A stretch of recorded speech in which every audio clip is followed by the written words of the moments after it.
Anthony Dragun. I'm the Chief and Chairman of Radiation Oncology at MD Anderson Cancer Center at Cooper, and I'm a Professor of Radiation Oncology at CMSRU. And making the whole thing human. Um, and that entails, being serious when you need to be serious, being funny when you can be appropriately, but also just being real and being and having grace and patience and understanding and empathy. I think all those things kind of come together in that room and in that space, and I think that's we try to make that as natural as possible.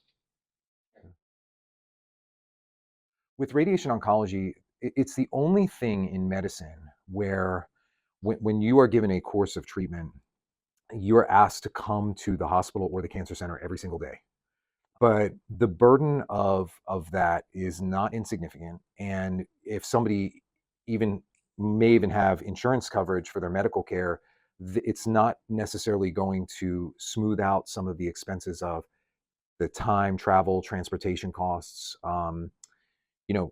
There's been a lot of inflation in the energy costs and gas costs for people, and so those types of things, asking people to drive every day back and forth, it can really be a financial burden for them, and every little bit helps. And so we really see that it helps a lot with helping people who really live on at those margins, to be able to have more oxygen in the room and more space if they have a little help with transportation costs and such. So that for radiation oncology can really make the difference in turning a just unbelievable crisis into something that people can just handle and focus on their cancer care.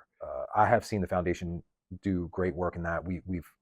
We have always been able to deploy those assets directly to our patients, which I find very, very valuable. I compare that to some national organizations that talk a lot about helping patients with these things, but I've never actually seen it in action like I've seen with our foundation here.